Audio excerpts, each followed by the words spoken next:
जय हिंद दोस्तों, स्वागत है आप सभी का एमआर इंग्लिश गुरु चैनल में।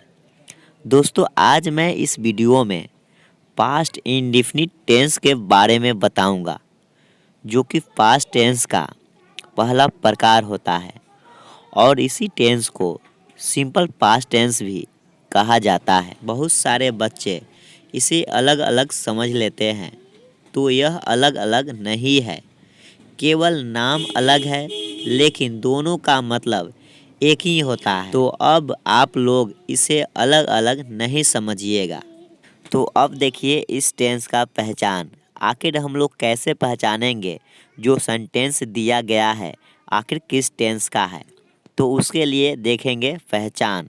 तो देखिए पहचान है जिस वाक्य के अंत में लिया, दिया, आया, गया, दी, ली, की, ए, ई इत्यादि का प्रयोग हो, वह पास्ट इंडेफिनिट टेंस में आते हैं, या इसी को आप बोल सकते हैं सिंपल पास्ट टेंस में आते हैं।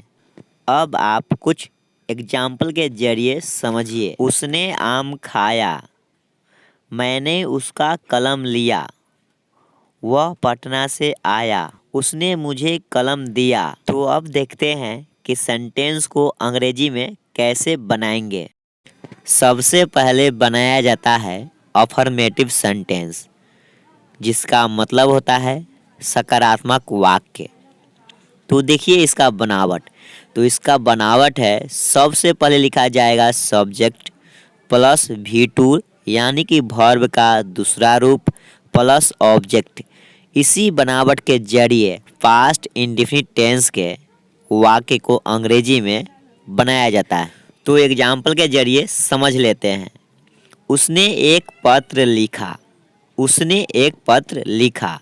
वाक्य में सबसे पहले जो लिखा रहेगा वह होता है उसका सब्जेक्ट, और सबसे लास्ट में जिसमें पहचान लगा रहेगा वह होता है क्रिया यानी कि वर्ब। तो देखिए इसका बनावट। उसने एक पत्र लिखा, उसने का अंग्रेजी होता है ही, और लिखना यानी कि लिखा है वह है वर्ब। तो लिखना का अंग्रेजी होता है राइट।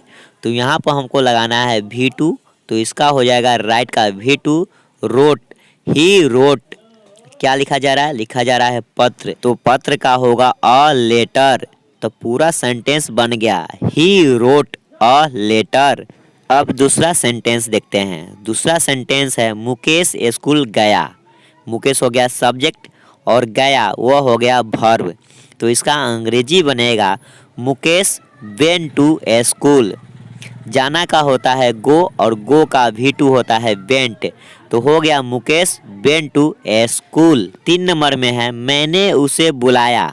मैंने हो गया सब्जेक्ट और बुलाना हो गया वर्ब, जो कि पहचान लगा हुआ है उसमें। तो इसका अंग्रेजी बन जाएगा आई कॉल्ड हिम। कॉल मतलब होता है बुलाना, यहाँ हो जाएगा कॉल्ड V2 कॉल्ड हो गया। तो आई कॉल्ड हिम। देखिए आगे, वह पटना से आया। वह हो गया सब्जेक्ट और आया वह हो गया वर्ब यानी कि क्रिया। तो इसका अंग्रेजी बनेगा ही केम फ्रॉम पटना। इसके बाद बनाया जाता है नेगेटिव सेंटेंस। तो अब हम लोग समझेंगे नेगेटिव सेंटेंस। नेगेटिव सेंटेंस का मतलब होता है नकारात्मक वाक्य। इसका बनावट होता है subject plus did plus not plus verb का पहला रूप प्लस ऑब्जेक्ट। इसी बनावट के जरिए हम लोग नेगेटिव सेंटेंस को अंग्रेजी में ट्रांसलेट करते हैं। तो देखिए उदाहरण, उसने एक पत्र नहीं लिखा। उसने का अंग्रेजी होता है ही, तो ही लिखेंगे, ही लिख दिए। उसके बाद लिखेंगे डिड, उसके बाद नॉट, और लिखना का होता है राइट, तो लिख दिए राइट। और एक पत्र लिख रहा है तो एक पत्र का होगा अ लेटर। तो इसका अंग्रेजी बन गया he did not write a letter. आ गया समझ में? अब देखिए 2 नंबर, मुकेश स्कूल नहीं गया। तो इसका अंग्रेजी बनेगा Mukesh did not go to a school. मैंने उसे नहीं बुलाया। तो इसका अंग्रेजी होगा I did not call him. बुलाना का होता है कॉल, तो कॉल हो गया, और ऑब्जेक्ट है उसे, तो लिख दिए हिम।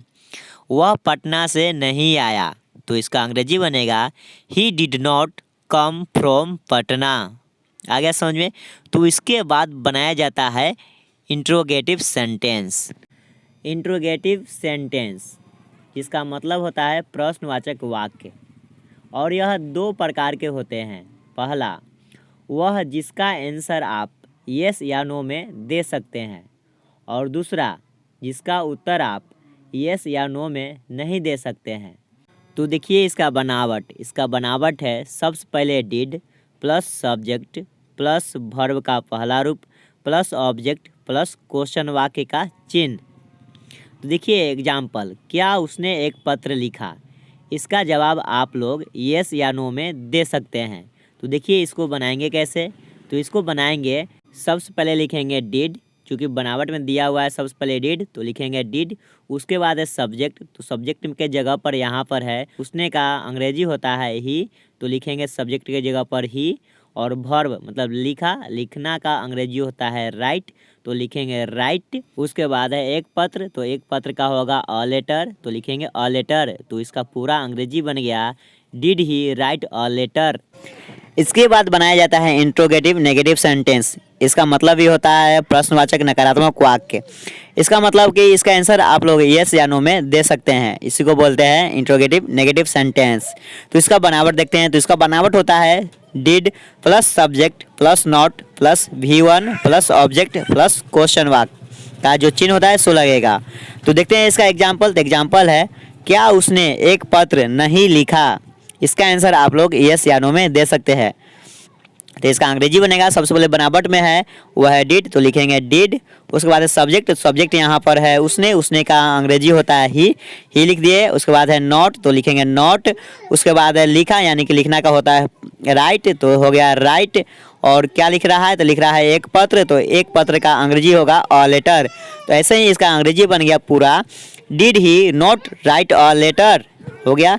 इसके बाद बनाया जाता है WH फैमिली सेंटेंस। इसका आंसर आप लोग यस या नो में नहीं दे सकते हैं, इसी को बोलते हैं WH फैमिली वाले सेंटेंस। तो देखिए इसका बनावट, सबसे पहले आएगा WH फैमिली का जो वर्ड होगा सो लिखा जाएगा। उसके बाद लिखा जाएगा did plus subject plus not plus object plus question वाक्य का चिन्ह। तो देखते हैं एग्जाम्पल है, उसने एक पत्र क्यों लिखा? उसने एक पत्र क्यों लिखा? तो क्यों का अंग्रेजी होता है वाई, तो लिखे दिए वाई। और बनावट में है डिड, तो लिखेंगे डिड। उसके बाद लिखना है सब्जेक्ट, तो सब्जेक्ट के जगह पर है उसने, तो उसने का होता है अंग्रेजी ही, तो ही हो गया। और वर्ब है लिखना का अंग्रेजी होता है राइट, और राइट हो गया। उसके बाद है पत्र, एक पत्र का अंग्रेजी होता है अ लेटर। ऐसे ही इसका अंग्रेजी पूरा बन गया why did he write a letter. इसके बाद बनाया जाता है WH फैमिली नेगेटिव सेंटेंस। तो इसको भी अब देख लेते हैं। तो सबसे पहले इसका बनावट देखते हैं। तो इसका बनावट होता है WH फैमिली का सबसे पहले वर्ड लिखा जाएगा, उसके बाद लिखा जाएगा डिड, उसके बाद सब्जेक्ट, उसके बाद नॉट, उसके बाद वर्ब का पहला रूप, उसके बाद ऑब्जेक्ट प्लस क्वेश्चन वाक्य का जो चिन्ह होता है सो। तो देखते हैं एग्जाम्पल के जरिए समझ लेते हैं। तो एग्जाम्पल है, उसने एक पत्र क्यों नहीं लिखा? क्यों है तो क्यों का अंग्रेजी होता है वाई, तो वाई लिख दिए।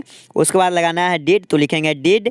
उसके बाद है सब्जेक्ट, तो लिखेंगे सब्जेक्ट। उसके बाद है नॉट, तो लिख दिए नॉट। उसके बाद है वर्ब का पहला रूप, तो लिखना का अंग्रेजी होता है राइट, तो हो गया राइट। और उसके बाद एक पत्र का अंग्रेजी हो गया अ लेटर। ऐसे ही इसका पूरा सेंटेंस बन गया why did he not write a letter. उम्मीद है दोस्तों आपको पास्ट इंडेफिनिट टेंस अच्छे से समझ में आ गया होगा। अगर आ गया होगा दोस्तों तो इस वीडियो को लाइक शेयर कमेंट जरूर कर दीजिएगा, और हमारे चैनल से जुड़े रहने के लिए हमारे चैनल को सब्सक्राइब कर लीजिएगा और बेल आइकन को ऑन कर लीजिएगा। मिलेंगे आप लोगों से फिर से नेक्स्ट वीडियो में, तब तक के लिए जय हिंद।